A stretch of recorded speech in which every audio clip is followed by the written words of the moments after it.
Hello friends, welcome to FDS pharmacy. तो आज की क्लास में हम डिस्कस करने वाले हैं जो फार्माकोनोसी का एक्सपेरिमेंट है, कौन सा वाला, to perform the cross anatomical structure या टीएस ऑफ द अजवाइन बोल सकते हैं। ठीक है, ट्रांसफर सेक्शन ऑफ द अजवाइन, ये डी फार्मा का है। ठीक है, और अगर आप इसका पीडीएफ डाउनलोड करना चाहते हो तो आप हमारी वेबसाइट पर से कर सकते हो fdspharmacy.in से, जिसपे आपको प्रैक्टिकल मैनुअल मिल जाएंगे सारे सब्जेक्ट के जो डी फार्मा फर्स्ट ईयर के हैं। ठीक है, और वीडियो लेक्चर्स के लिए हमारे चैनल को सब्सक्राइब कर सकते हो और टेलीग्राम चैनल को जरूर ज्वाइन करें। वहां पे हम डेली बेस अपडेट डालते रहते हैं, जिससे क्या है आपको एग्जाम की और जो प्रैक्टिकल असाइनमेंट है उनकी आपको अपडेट मिलती रहती है। ठीक है, तो अगर आप इसकी नोट्स बाय करना चाहते हो, जो प्रैक्टिकल मैनुअल है, तो उसका भी डिस्क्रिप्शन में लिंक दी हुआ है, वहां से जाके आप बाय कर सकते हो। ठीक है, तो चलिए आज के लेक्चर को स्टार्ट करते हैं, आज के एक्सपेरिमेंट को। तो सबसे पहले बात कर ले हमारा एम क्या है। एम है हमारा to perform the gross anatomical structure, यानी हमें क्या परफॉर्म करना है, टीएस ऑफ अजवाइन। ठीक है, ये आपका डी फार्मा फर्स्ट ईयर में है, आप जाके सिलेबस में भी देख सकते हो, जो एज ए न्यू सिलेबस आया है उसके अनुसार। ठीक है, एम हमारा ये रहा। तो आपको एग्जाम में वो सॉरी आपको जो प्रैक्टिकल मैनुअल है उसमें भी आपको सेम पहले एम लिखना है। ठीक है, एम में ये हो गया। अब हम लिखेंगे सेकंड रेफरेंस, यानी जो भी आप एक्सपेरिमेंट कर रहे हो उसका रेफरेंस आपने कहाँ से लिया है वो लिखना पड़ता है। जैसे हमने तो खाली इस बुक में से लिया है। ठीक है, आप ऐसा हो सकता है और किसी बुक में से लो या मल्टीपल बुक में से लो, तो उसको भी लिखने का एक पैटर्न होता है। जैसे हमने अब ये है प्रैक्टिकल मैनुअल ऑफ फार्माकोनोसी है डी फार्मा फर्स्ट ईयर का, एज पर न्यू सिलेबस, और ये राइटर है इनके, ठीक है, डॉक्टर जीडी गुप्ता, शैलेश शर्मा और नवजीत कौर, और निराली प्रकाशन पब्लिकेशन है। तो अब हम इसको रेफरेंस में लिखेंगे कैसे। रेफरेंस में लिखने का एक पैटर्न होता है। देखिए, सबसे पहले आपको लिखना पड़ता है नेम, जो भी बुक राइटर का नेम है उनका नेम लिखना पड़ता है। ठीक है, और सेकंड उसके बाद लिखना पड़ता है आपको जो बुक कौन सी है, यानी बुक है किसकी। जैसे जैसे फार्माकोनोसी बुक है किसकी है, तो आपने देखो प्रैक्टिकल मैनुअल ऑफ फार्माकोनोसी, तो उसके बाद क्या लिखना पड़ता है आपको, बुक नेम। ठीक है, बुक नेम, और उसके बाद आपको लिखना पड़ता है पब्लिकेशन कौन सा है। उसके बाद क्या लिखना पड़ता है, पब्लिकेशन। जैसे ये है निराली प्रकाशन पब्लिकेशन। ठीक है, तो उसके बाद लिखना पड़ता है पब्लिकेशन, और उसके बाद लिखना पड़ता है आपको पेज नंबर। क्या लिखना पड़ता है, पेज नंबर। जैसे कि अब देखिए, और जो नेम लिखने का पैटर्न होता है, पहले आपको लिखना पड़ता है उनका सरनेम, उसके बाद लिखना पड़ता है फर्स्ट नेम। जैसे पहले जो राइटर है उनका नाम है डॉक्टर जीडी गुप्ता, आप ये देख सकते हो। ठीक है, और हमने लिखा कैसा है, डॉक्टर गुप्ता जीडी, यानी ये लिखने का पैटर्न होता है। सबसे पहले क्या करेंगे, आप उनका सरनेम लिखेंगे, उसके बाद जो फर्स्ट नेम आता है वो लिखेंगे। ठीक है, पहले आप देखिए डॉक्टर गुप्ता जीडी हैं, और डॉक्टर शर्मा शैलेश, इनका नाम क्या है, शैलेश शर्मा, हमने क्या लिखा है, शर्मा शैलेश। उसके बाद है कौर नवजीत, यानी इनका नाम क्या है, नवजीत कौर, तो हमने क्या लिखा है, सरनेम फर्स्ट लिखा है। ठीक है, फर्स्ट नेम लास्ट में लिखा है। उसके बाद क्या लिखना पड़ता है कि बुक कौन सी है, तो बुक है प्रैक्टिकल मैनुअल ऑफ फार्माकोनोसी, ये आप देख सकते हो यहाँ पे। ठीक है, आपकी क्या है कि आप दूसरा मतलब आप दूसरी बुक में से भी ले सकते हो या किसी और बुक में से ले सकते हो, तो आपको सेम यही लिखना है। ठीक है, उसके बाद पब्लिकेशन कौन सी है, पब्लिश्ड बाय निराली प्रकाशन, क्या है, पब्लिश्ड बाय निराली प्रकाशन। उसके बाद लिखना पड़ता है पेज नंबर, यानी किस किस पेज नंबर में है ये प्रैक्टिकल, यानी जो एक्सपेरिमेंट आप कर रहे हो वो किस किस पेज नंबर में है, तो वो आपको लिखना पड़ता है। ठीक है, अब जो एक बुक, अगर आप मल्टीपल बुक में से डाटा लेते हो तो आप यहाँ से यानी सेकंड बुक का भी नाम लिख सकते हो। ठीक है, तो ये तो हो गया रेफरेंस लिखने का पैटर्न। ये पैटर्न जो एग्जामिनर आते हैं वो भी पूछ लेते हैं कि रेफरेंस का पैटर्न क्या है बताइए, तो आप ऐसे बताओगे तो वो आपको फुल मार्क्स देके जाएंगे। ठीक है, अब नेक्स्ट देखते हैं हम बायोलॉजिकल सोर्स, देखते रह जाएंगे क्या है बायोलॉजिकल सोर्स। तो देखिए, one is the dry ripe seed of Trachyspermum ammi. ठीक है, यानी जो एल्जवाइन है ये ड्राई रिप सीड्स हैं किसके, जो ट्रांसिस्पर्म अमी स्पेरगुरी के। ठीक है, किसके, इसके। ठीक है, प्रोनाउंसिएशन में थोड़ा डिफिकल्ट लग रहा है, लेकिन आप देखोगे तो आपको इजीली समझ में आ जाएगा। और जो कि किस फैमिली से बिलोंग करता है, एपिकेसी। ठीक है, किस फैमिली से, एपिकेसी फैमिली से। ठीक है, ये क्वेश्चन भी आ सकता है फिंगर ब्लैंक्स में भी, ये मेन एग्जाम में भी आ सकता है, लेकिन आपको ध्यान रखना है कि जो अजवाइन है ये किस फैमिली का होता है, एपिग्रेसी फैमिली का। ठीक है, नेक्स्ट टाइम हम देखते हैं मटेरियल और एपरेटस हमें क्या क्या चाहिए। ठीक है, इसके लिए यानी एक्सपेरिमेंट जो हम कर रहे हैं उसके लिए क्या क्या चाहिए, तो सबसे पहले तो एजवाइन चाहिए। ठीक है, वो ये रहा। सेकंड चाहिए हमको शार्प रेजर यानी ब्लेड चाहिए, तो वो ये रहा। और थर्ड हमें चाहिए ब्रश, ये रहा ब्रश। ड्रॉपर चाहिए, ये होता है ड्रॉपर। ठीक है, लैब में यूज करे जाने वाले ये सारे जो है ऑपरेटर्स हैं। ठीक है, उसके बाद चाहिए हमें नीडल, ये रही नीडल। फिर चाहिए वॉच ग्लास, ये कुछ इस तरीके का होता है वॉच ग्लास, ठीक है। उसके बाद चाहिए हमें माइक्रोस्कोप स्लाइड्स, जो स्लाइड्स होते हैं वो ये होती है, ठीक है। आपने मूवीज में भी देखा होगा या सीआईडी में आपने देखा होगा, उसमें स्लाइड्स यूज करते हैं वो ये होते हैं, ठीक है। उसके बाद कवर स्लिप, ये रहा कवर स्लिप, यानी स्लाइड पे हम कुछ रख के कवर करते हैं, वो कवर स्लिप से कवर करते हैं, ठीक है। फिर हो गया सैफरिन, ये रहा सैफरिन, ठीक है।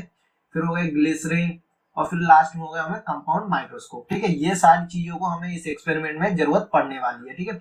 आपको जो प्रैक्टिकल मैनुअल है उसमें भी आपको जो मटेरियल रिक्वायर्ड है वो उसमें भी आप सेम यही लिखोगे, ठीक है। आप टेंशन ना लें, हमने इनका पीडीएफ का जो लिंक है वो डिस्क्रिप्शन में दिया है, वहां से जाके आप पीडीएफ डाउनलोड कर सकते हो, ठीक है। अब बात करते हैं थ्योरी की। तो the small Oval shape seed, यानी आपको पता तो है वो कुछ इस तरीके का रहता है, ठीक है। ये आपको उसमें दिखेगा जब आप माइक्रोस्कोप में देखोगे तो, ठीक है। तो पहले हम बात कर लेते हैं थ्योरी, यानी उसके बारे में कुछ बात कर लेते हैं। स्मॉल होता है, ओवल शेप होता है, सीड लाइक फ्रूट ऑफ अजवाइन, ठीक है। और पेल येलो ब्राउन कलर का होता है कुछ carp which look like seed of other, ठीक है। और फैमिली एपिग्रेसी है, और लाइक केरवेरी, कमीन और फनल की तरह, ठीक है। They have bitter and pungent flavour, यानी इसका बिटर और पंजेंट फ्लेवर होता है, यानी टेस्ट, ठीक है। This is similar to the anise and oregano, ठीक है। ये एनिस और ओरिगेनो की तरह सिमिलर रहता है, ठीक है। Because they contain thymol they smell almost identically to thyme, यानी ये टाइमोल कंटेन करता है, इसलिए इसकी जो स्मेल है वो आइडेंटिकली किससे सिमिलर होती है, वो होती है थाइमी से। But they are more aromatic, ये एरोमेटिक होते हैं, और लेस डिलीशियस इन फ्लेवर, ये बहुत ही कम डिलीशियस होते हैं, यानी बहुत कम टेस्ट होता है इनका flavour. Has well as bitter and pungent, ये बिटर भी होते हैं और पर्जेंट भी होते हैं, ठीक है। A dish flavour is often dominated by the small number of fruit, ठीक है। नेक्स्ट अब हम देखते हैं इनके माइक्रोस्कोपिक कैरेक्टर, यानी जो हम माइक्रोस्कोप में जब इनको कट करके देखेंगे माइक्रोस्कोप में, तो माइक्रोस्कोपिक में हमें क्या क्या दिखेगा वो देखते हैं, ठीक है। देखिए, epicarp is made up of polygonal cells, यानी जो एपिकार्प होता है ये किससे मेड अप होता है, पॉलीगोनोसेल्स की, ठीक है, पॉलीगोनोसेल्स की। ये कुछ इस तरीके का दिखेगा आप अगर उसमें देखोगे तो, ठीक है। At versa stand in the mesocarp region, reticular and lignified parenchymas और सीन, ठीक है। यानी ये सारी चीजें आपको देखने को मिलती हैं जब आप माइक्रोस्कोप में देखोगे, ठीक है। The endocarp is made up of narrow elongative cell, यानी जो एंडोकार्प है इसका वो किससे बनता है, नैरो और एलोवेटिव सेल से, that are arrange in the parquetry pattern में अरेंज होते हैं, ठीक है। ये सारी चीजें आपको यहाँ पे दिख रही होंगी, देखिए ये रहा पेराकार्प, ठीक है। और इसी में आपको सब कुछ देखने को मिल जाएगा, जो नेक्स्ट आपको डायग्राम है इसमें देख लीजिए, ठीक है। अभी देखिए फोर्थ पॉइंट देखिए, the helical thickness of the trigone main be seen, यानी इसमें हेलिकल थिकनेस देखने को मिलती है ट्राइगेट्स की, ठीक है। एलिगेरो grains and oil globules are found in polyhedral thick walled endosperm, यानी इसमें जो है कुछ बबल्स देखने को मिलते हैं, ठीक है। ये इसमें आप देख सकते हो, ठीक है, कुछ इस तरह के, ये देखिए बबल्स कुछ देखने को मिलते हैं, वो होते हैं इसमें, ठीक है। तब मेरिकार्प हैज 6 वेटेल, यानी जो मेरिकार्प है इसके पास 6 वेटेल रहते हैं, और 4 ऑन डोर्सल साइड, 4 होती है डोर्सल साइड, और मेसोकार्पिक रीजन में below, and the secondary rider 2 और कॉमर्शियल सरफेस पे होती है, ठीक है। यानी 4 वेटल होती है, वेटी होती है इसमें, और वो भी 6 होती है वेटल, उसमें से 4 होती है डोर्सल के साइड, और जो 2 होती है वो कमर्शियल सरफेस पे होती है, ठीक है। वेटल और long small cell like thin wall, यानी ये लॉन्ग और स्मॉल सेल थिन वॉल है, that are lined by epithelium of the small polygonal cells, यानी ये लाइनिंग होती है कहाँ पे, एपिथेलियम जो होता है स्मॉल पॉलीगोनोटोबल सेल्स पे, ठीक है। They have 10 to 15 descendant septa, इसमें 10 से 15 डिसेंडेंट सेप्टा रहते हैं, ठीक है। ट्रांसवर्स और curved spectrum. Epicarp is a single layer of the tangential elongated tubal cells, यानी जो सिंगल लेयर है और टेंजिटल है एलोगुलेटेड ट्यूबल सेल्स, ठीक है। Mesocarp is modern thick wall, यानी जो मेसोकार्प है मॉडरेट थिक वॉल होती है, रेक्टेंगल और polygonal tangentially elongated cell with some vittae, ठीक है।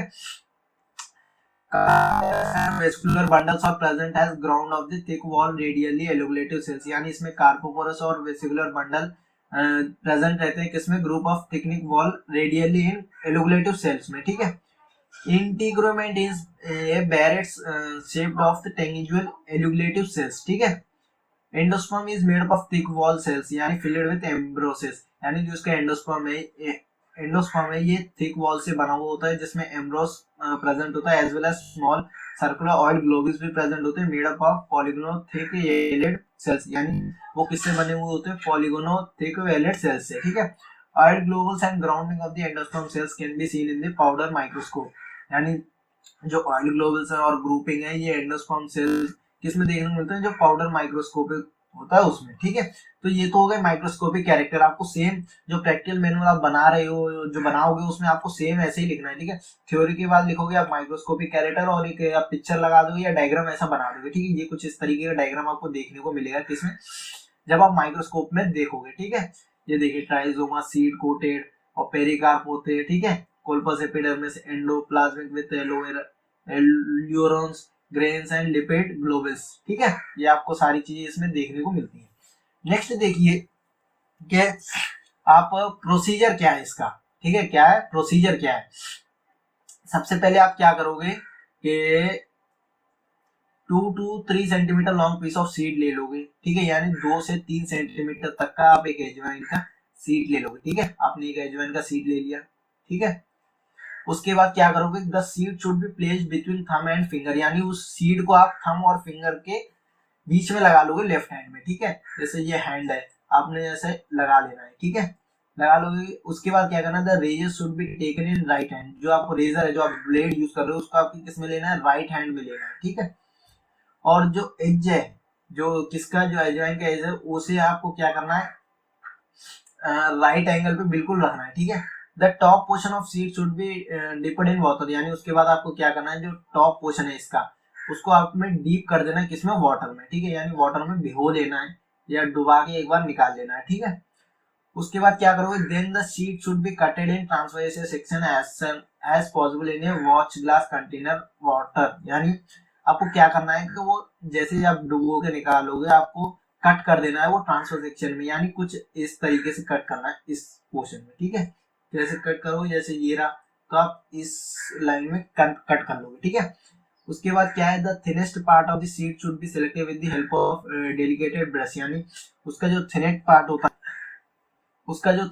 होता है उसको आपको seed should be selected with the help of brush, delicious brush, यानी ब्रश से आपको क्या करना है, जो उसका थिनेट पार्ट है उसको आपको सिलेक्ट कर लेना है, ठीक है। The section of the seed should be transferred into the clean water glass, यानी आपको जो सेक्शन है वो आपको वॉच ग्लास में आपको ट्रांसफर कर देना है विथ वाटर, ठीक है। Few drop of saffron stain should be applied in the water glass, उसके बाद आपको जो स्टेन है वो अप्लाई करना है जिसमें, वाटर ग्लास में। The seed should be left for 3 to 5 minutes, जो सीड है वो कटा हुआ ट्रांसफर सेक्शन का जिसमें हमने सेफ्रिन मिलाया हुआ है उसको आपको 3 से 5 मिनट तक छोड़ देना है। Stain should be remove and clean with the water if required, यानी स्टेन को आपको रिमूव कर देना है और वाटर बिल्कुल क्लियर वाटर रखना है, ठीक है। क्लीन कर देना है वाटर से अगर आपको जरूरत है, रिक्वायर है तो, नहीं तो कोई बात नहीं। The thinnest part should be placed in the centre of the slide, यानी आपने वो उसके बाद क्या करना है, ये रही स्लाइड, ठीक है। उसके बाद आपको क्या करना है, जो थिनेस्ट पार्ट आपने लिया उसको आपको स्लाइड के बीच में रखना है, ठीक है। उसके बाद क्या करोगे, द ड्रॉप ऑफ ग्लिसरीन, इसमें हम डालेंगे एक ड्रॉप ग्लिसरीन डालेंगे, ठीक है, ग्लिसरीन डालेंगे। और ग्लिसरीन के बाद हम इसको कवर कर देंगे किससे, कवर स्लिप से, with the help of needle, यानी नीडल की हेल्प लेके हम इसको कवर कर देंगे कवर स्लिप से। The seed should B observe under microscope after staining and mounting, यानी उसके बाद क्या करना है, आपको जो स्लाइड है ये आपको देखनी है कंपाउंड माइक्रोस्कोप में, ठीक है। आपको पैटर्न समझ में आ गया। सबसे पहले हम क्या कर रहे हैं कि जो एजवाइन है इसको हम पकड़ रहे हैं सही तरीके से, अजवाइन हमने पकड़ लिया लेफ्ट हैंड में, राइट हैंड में हम ले रहे हैं ब्लेड को। उसके बाद हमने क्या किया, जो एजवाइन है इसको हमने जो अपर पोर्शन है इसका वाटर में यानी जो डुबोया, उसके बाद हमने इसको कट किया, ठीक है। कट करने के बाद हमने क्या किया, जो इसका जो एजवाइन का जो थिकनेस्ट पार्ट है उसको हमने डाला इसमें वॉच ग्लास में, ये रहा वॉच ग्लास, ठीक है। वॉच ग्लास में डाल दिया। वॉच ग्लास में डालने के बाद इसमें हम क्या यूज करते हैं, उसमें हम सैफरन डालते हैं, ठीक है। इसमें हम सैफरन डालते हैं और इसमें वाटर पहले से ही प्रेजेंट होता है क्योंकि इसे वाटर के साथ ही डालते हैं, सैफरन डालते हैं, ठीक है। उसके बाद हम क्या करेंगे कि सैफरन डालने के बाद इसको हम 3 से 5 मिनट तक छोड़ देंगे, कितनी देर के लिए, 3 to 5 मिनट्स के लिए, ठीक है। उसके बाद हम इसे निकाल लेंगे। निकालने के बाद क्या करेंगे, जो स्लाइड है इस पे हम बिल्कुल स्लाइड के बीचों बीच रखेंगे। यहाँ पे स्लाइड के बीचों बीच रखेंगे, ठीक है, स्लाइड के बीचों बीच रखेंगे। उसके बाद हम क्या करेंगे, इसमें डालेंगे ग्लिसरीन, कुछ ड्रॉप हम ग्लिसरीन के डालेंगे।